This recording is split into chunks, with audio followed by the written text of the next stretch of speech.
Welcome to Ace Farm YouTube channel.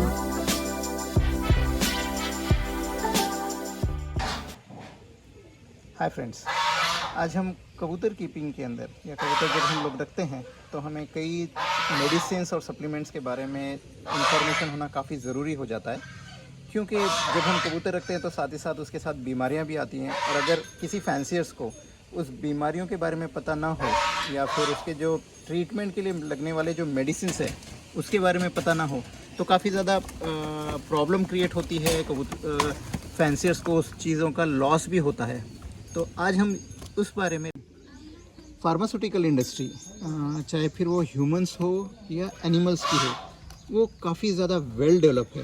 Well develop in the sense that कि कई industries है, imported और foreign की इंडस्ट्रीज़ है, इंडियन इंडस्ट्रीज़ है, और काफ़ी मार्केट में ब्रांड्स अवेलेबल आते हैं। तो हमें यहाँ पर एक ध्यान रखना चाहिए कि हम कौन से मेडिसिन्स यूज़ कर रहे हैं। मार्केट में तो बहुत सारे मेडिसिन्स अवेलेबल होती है और वो बहुत ज़्यादा कन्फ्यूजन भी क्रिएट करता है कि हमें क्या यूज़ करना चाहिए।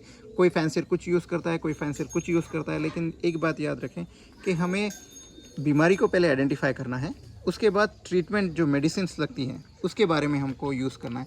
अगर हम कुछ बीमारी कुछ और है और मेडिसिन कुछ और यूज़ करेंगे तो इसमें वो तो बीमारी से कबूतर ठीक होने से रहा, लेकिन उसके मरने के भी चांसेस, क्योंकि गलत मेडिसिन दिया है हमने, उस वजह से उसके मरने के चांसेस भी ज़्यादा होते हैं।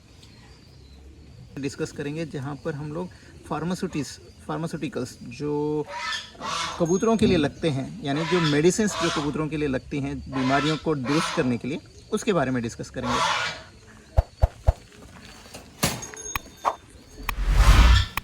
अभी तो इस वक्त इंडिया में ना सिर्फ इंडियन फार्मास्यूटिकल इंडस्ट्रीज़ के मेडिसिन अवेलेबल है, पिजन कीपिंग के अंदर तो हमें फ़ॉरेन के मेडिसिन भी मिल जाते हैं। कई सप्लायर्स है इंडिया में, चाहे फिर दिल्ली उस साइड के हो या फिर साउथ इंडिया में हो, जो इम्पोर्टेड मेडिसिन में भी डील करते हैं पिजन्स के। तो क्या आज हम जानेंगे कि क्या वो सचमुच में ज़रूरी है? देखिए, या फिर हम जो अल्टरनेट हमारे पास इंडिया में जो मेडिसिन अवेलेबल है उससे भी काम चल सकता है। देखिए, एक बात हमेशा इस बात का हमें ध्यान रखना चाहिए कि मेडिसिन के अंदर का कंटेंट क्या है। कंटेंट क्या है वो बहुत इंपॉर्टेंट है, बजाय इसके कि वो ब्रांड क्या है और क्या मेडिसिन दे रहा है, वो इम्पोर्टेड है या इंडियन फार्मास्यूटिकल कंपनी का मेडिसिन है, इससे कुछ फ़र्क नहीं पड़ता। मेडिसिन का कंटेंट क्या है वो बहुत इंपॉर्टेंट है। फॉरेन के जितने भी मेडिसिन आते हैं बहुत ज़्यादा कॉस्टली है, हज़ारों रुपए में जाते हैं। वही जब आप इंडियन मेडिसिन देखते हैं तो आपको 100-50 रुपये में मिल जाते हैं। तो सेम मेडिसिन सेम कंटेंट, लेकिन जस्ट इंडियन ब्रांड आपको काफ़ी चीप में मिल जाएगा। और क्योंकि मार्केट में इतने ज़्यादा मेडिसिन अवेलेबल है तो फैंसियर्स को काफ़ी ज़्यादा कन्फ्यूजन होता है कि कौन सा मेडिसिन यूज़ करें। आज हम जानेंगे कि बेसिकली एक कोई भी फैंसियर जो कबूतर रखता है उसके पास कौन से मेडिसिन होने चाहिए। यहाँ पर मैंने सिर्फ मिनिमम जो रिक्वायर्ड मेडिसिन है, जो कि हम लोग अपने फार्म पर भी यूज़ करते हैं, बहुत ज़्यादा मेडिसिन बिल्कुल भी यूज़ नहीं करते हम लोग। गिने चुने 4-5 मेडिसिन है, मैक्सिमम डिसीजेस इससे कवर हो जाते हैं, और बाकी का हमें जो कुछ करना पड़ता है वो इम्यूनिटी के ऊपर वर्क करते हैं, ताकि बर्ड्स की इम्यूनिटी ग्रिट अच्छा दे, साथ ही साथ फीड और उनका वाटर क्लीन हो, पानी क्लीन हो, और पानी में कुछ सप्लीमेंट्स आते हैं, अगर वो हम डालकर देते हैं तो उनकी इम्यूनिटी काफ़ी बढ़ जाती है, और हाई इम्यूनिटी रहने पर डिसीज़ेस के प्रॉब्लम कम से कम आते हैं। और हर फैंसियर को यही कोशिश करनी चाहिए कि उसके पास डिसीजेस ना आए, यानी बीमारी कबूतरों में ना आए, और अगर आती है तो उसको क्या मेडिसिन यूज़ करना चाहिए उसके बारे में आज डिस्कस करेंगे। सबसे पहला जो मेडिसिन है, जो कि सबसे सस्ता भी होता है, चीपली अवेलेबल हो जाएगा कोई भी ह्यूमन मेडिकल शॉप पर, या मतलब इसके लिए वेटरनरी शॉप पर जाने की ज़रूरत नहीं है। ये एक होता है फ्लैजिल 200।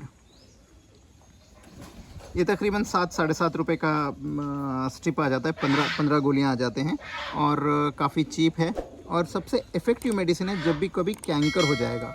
अगर कैंकर हो जाता है तो हमेशा फ्लैजिल को यूज़ करें। फ्लैजिल के अंदर फॉरेन के जो मेडिसिन आते हैं उसमें भी मेट्रोनिडाजोल या रोनिडाजोल ही होता है, लेकिन वो कॉस्ट करेंगे आपको 1000-1500 तक, लेकिन ये टैबलेट आपको कॉस्ट करती है सिर्फ 7.5 रुपये 15 टैबलेट का। और हमेशा याद रखें कि फ्लैजिल जब भी यूज़ करें तो 200 पावर का ही यूज़ करें, क्योंकि कबूतरों की वेट कम होता है। तो मेट्रोनिडाजोल का हमें ज़्यादा से ज़्यादा जस्ट 25 से 50 मिलीग्राम ही का डोज कबूतर को देना होता है। तो मेडिसिन जब भी हम देंगे तो उतना ही डोज देंगे जितना रिक्वायर्ड है। अगर उससे ज़्यादा जाएगा तो वो जहरीला हो जाएगा या टॉक्सिक हो जाएगा, जिससे कबूतर की जान भी जा सकती है, और कम देंगे तो बीमारी ठीक नहीं होगी। तो हमें उनका डोज जो देना है प्रॉपर डोज देना है। अब कैंकर के लिए, कैंकर क्या होता है, वो आप जब भी आप मुंह खोल के कबूतर का देखेंगे तो आपको यहाँ पर दिखाई देगा कि मुंह में एक चीज़ जैसे बटन आ जाते हैं, पीले कलर के छोटे छोटे दाने आ जाते हैं, जिसको कई लोग कपासी भी कहते हैं। उस टाइम पर अगर आपके पास ऐसा हुआ है तो बेटर है कि आप मेट्रोनिडाज़ोल या जो फ्लैजिल है टैबलेट ये लें। इसको ह्यूमन मेडिकल शॉप पे से मंगवा लें, और जो एक गोली आती है उसके 4 टुकड़े करें, मतलब ऐसे टोटल ऐसे 4 टुकड़े करना है, और उसमें से एक टुकड़ा कबूतर को खिला देना है। और ये दिन में सिर्फ एक ही बार डोज देना है, मतलब ये सुबह और शाम ऐसा नहीं करना है। दिन में सिर्फ एक टुकड़ा एक बार ये इसका डोज दे देना है। और अगर मॉर्निंग में देंगे, सवेरे सवेरे देंगे तो बेहतर रहेगा। मॉर्निंग में इसका डोज दे दें और आपका मुंह में का जो कबूतरों के अंदर जो कपासी या कैंकर हो जाता है वो पूरी तरह से क्योर हो जाता है। और इसका डोज 3 से 5 दिन, 3 दिन में मैक्सिमम ठीक हो जाता है। अगर आपके पास बहुत ज़्यादा इन्फेक्शन हो चुका है तो 5 दिन, इससे ज़्यादा ना दें। 3 से 5 दिन से ज़्यादा कोई भी मेडिसिन नहीं देनी चाहिए, उसका निगेटिव इफेक्ट लीवर पे और किडनी पर होना शुरू हो जाता है। अब ये हो गया है कैंकर के बारे में। कैंकर के बारे में एक डिटेल वीडियो कभी और बनाएंगे। इस वक्त अब सिर्फ ये जान लें कि ये मेडिसिन आपके जब भी आप कबूतर रखें तो ये मेडिसिन आपके पास होना ज़रूरी है। उसका एक अल्टरनेट भी है। जब कभी मिक्स्ड इन्फेक्शन हो जाता है, मिक्स्ड इन्फेक्शन का मतलब क्या है कि कैंकर भी हो गया है, जो कि एक सिंपल सिंगल सेल ट्रैकोमोनाड होता है, जिसको ट्रैकोमोनासिस भी कहते हैं कैंकर को। तो कैंकर भी हो गया है और साथ में कोई बैक्टीरियल इन्फेक्शन भी है, जैसे इकोलाई या साल्मोनेला का भी इन्फेक्शन आ चुका है। तो बेहतर होता है कि उस टाइम पर हम लोग ये मेट्रोजिल या नॉरमेट्रोजिल का जो सोल्यूशन आता है वो ले लेना चाहिए। अगर आपके पास किसी दुकान पर मेट्रोनिडाज़ोल या फ्लैजिल अवेलेबल नहीं है तो ये मेट्रोजिल का भी एक सस्पेंशन आ जाता है, ये भी आप यूज़ कर सकते हो। ये भी आप मुँह कर डाल दो। और दूसरा एक होता है, जब मिक्स्ड इन्फेक्शन हो जाएगा तो ऐसी ही सेम यही बोतल आती है, लेकिन यहाँ पर मेट्रोजिल की जगह नॉरमेट्रोजिल आ जाएगा। नॉरमेट्रोजिल का मतलब है कि वहाँ पर उन्होंने नॉरफ्लॉक्सासिन और मेट्रोनिडाज़ोल ये दोनों मेडिसिन का कॉम्बिनेशन में दिया है। और जब भी कभी किसी कबूतर को मुंह में कपासी या कैंकर हो गया है और साथ ही साथ इकोलाई का या साल्मोनेला का इन्फेक्शन हो गया है, क्योंकि जब भी आपके पास कबूतर को कैंकर होगा और तो साथ ही साथ बैक्टीरियल इन्फेक्शन होना कॉमन सी बात है, तब आप उसको नॉरमेट्रोजिल आप दे सकते हो। नॉरमेट्रोजिल अगर आप दे दोगे तो नॉरमेट्रोजिल से ये दोनों भी डिसीजेस यानी कैंकर भी ठीक हो जाएगा और जो उसका इन्फेक्शन है बैक्टीरियल इन्फेक्शन वो भी ठीक हो जाएगा। अब रही बात इसके नॉरमेट्रोजिल की या मेट्रोजिल के डोज की, डिपेंड करता है कि कबूतर का वेट कितना है। अगर भारी कबूतर है जैसे फ्रेंच मॉन्डेन या किंग्स वगैरह हो गए तो उनको 4 ड्रॉप तक आप दे सकते हो, 4 से 5 ड्रॉप। लेकिन मीडियम साइज़ के ब्रीड्स है तो उनको 2 से 3 ड्रॉप, और स्मॉल ब्रीड्स है जैसे शॉर्ट फेस टम्बलर वगैरह हो गया उनको 1 ड्रॉप या 2 ड्रॉप बहुत हो गया। डिपेंड करता है, अगर बहुत ज़्यादा सीवियर है तो सिर्फ 2 ड्रॉप दें, नॉर्मली 1 ड्रॉप में भी क्लियर हो जाएगा। और ये कम से कम 3 से 5 दिन कंटिन्यू करना है। आई होप ये आपको समझ में आ गया होगा कि कैंकर जब भी होगा या तो आपने फ्लैजिल यूज़ करनी है, सबसे बेहतर है, ईजी है, अवेलेबल हो जाती है, या फिर आपने मेट्रोजिल या नॉरमेट्रोजिल बेहतर होता है, नॉरमेट्रोजिल आप यूज़ कर लेंगे तो वो भी क्लियर हो जाएगा। लेकिन एक बात हमेशा ध्यान रखें कि नॉरमेट्रोजिल और मेट्रोजिल ये साइरप है, यानी शुगर बेस्ड कंटेंट है। तो इसको आप यूज़ करने के बाद वो कबूतर के आसपास का जो चेहरा वगैरह होता है वो थोड़ा सा ख़राब हो जाता है। तो बेटर है कि उसको क्लीन कर दे, आपके भी हाथ अच्छे से धो लें, और क्लीन रहेगा तो बाकी के इन्फेक्शन बैक्टीरियल इन्फेक्शन होने के चांसेस नहीं रहेंगे। दूसरा एक हमारे पास काफ़ी फैंसियर्स को या जो कबूतर रखते हैं उनके पास और एक प्रॉब्लम होती है कि आई इन्फेक्शन होना, यानी आँख से पानी जाता है, आई इन्फेक्शन होता है, आँख से पानी जाता है और आँख थोड़ी सी सूज जाती है, कबूतर सुस्त बैठने लगता है, और वो कभी कभी वन आई इन्फेक्शन भी होता है। तो उस टाइम पर भी अगर आपको कोई आई इन्फेक्शन कोई भी होता है तो उस टाइम पर सबसे बेटर होता है कि आप ये सिप्लॉक्सिडी लें। नियर अबाउट 20 रुपये का मेडिसिन मिल जाएगा। बहुत ज़्यादा हेवी प्राइस वाले या महंगे मेडिसिन यूज़ करने की ज़रूरत नहीं होती है। सिप्लॉक्सिडी अगर आप यूज़ करते हैं तो क्लियर हो जाएगा। सिप्लॉक्सिडी को यूज़ करने का सिर्फ एक ही तरीका है कि भाई आप ये आई ड्रॉप है, आई ड्रॉप की तरह ही यूज़ करें, लेकिन इसके ऊपर जब भी आप यूज़ करना है आप इसको ओपन कर दें तो ये 1 महीने के अंदर इसको यूज़ कर लेना होता है। ओपन करने के बाद मतलब आपने उसको यूज़ करने से पहले डेट डाल देनी है।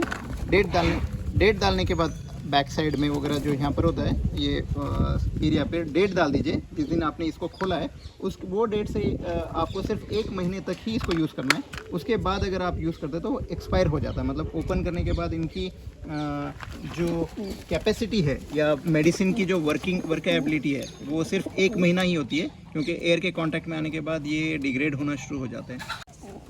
बहुत सारे फैंसियर्स ये भी बताते हैं कि सिप्लॉक्स टी यूज़ करने पर उनके जो आई इन्फेक्शन है वो कंट्रोल नहीं हो रहा है। यहाँ पर एक बात हमेशा याद रखनी होती है कि सिप्लॉक्स टी आँखों का इन्फेक्शन को दूर करता है, लेकिन जब वन आई कोल्ड इन्फेक्शन हो जाता है तो वो सिर्फ और सिर्फ आँखों के आई ड्रॉप डालने पर क्लीन नहीं होगा या क्लियर नहीं होगा, अच्छे नहीं होंगे बर्ड्स उससे। उसके साथ उनको एंटीबायोटिक का डोज भी देना पड़ता है। अगर एंटीबायोटिक का डोज कंटिन्यू में रहेगा तो ये एंटीबायोटिक का डोज और आई ड्रॉप ये दोनों मिलकर उनको क्लियर कर देंगे। तो फ्रेंड्स, आपको ये आज दोनों मेडिसिन के बारे में पता चल गया होगा, और इसका भी डोज सिर्फ 3 से 5 दिन। और सिप्लॉक्स डी जब आप आई ड्रॉप यूज़ करें तो दिन में 2 बार यूज़ करें, और नॉर्मेट्रोजिल या मेट्रोजिल अगर यूज़ कर रहे हैं तो दिन में 1 ही बार यूज़ करना है। ठीक है, इस एपिसोड में हम दूसरे मेडिसिन के बारे में भी डिस्कस कर लेंगे जो फैंसियर्स के पास हमेशा अपने लॉफ्ट के ऊपर या फार्म के ऊपर होनी चाहिए। ठीक है, आई होप आपको इन्फॉर्मेशन अच्छी लगी होगी, और अगर आपको इन्फॉर्मेशन अच्छी लगी है तो वीडियो को लाइक और अपने फ्रेंड्स के साथ फेसबुक व्हाट्सएप पे ज़रूर शेयर करें और चैनल को सब्सक्राइब करें। Thank you.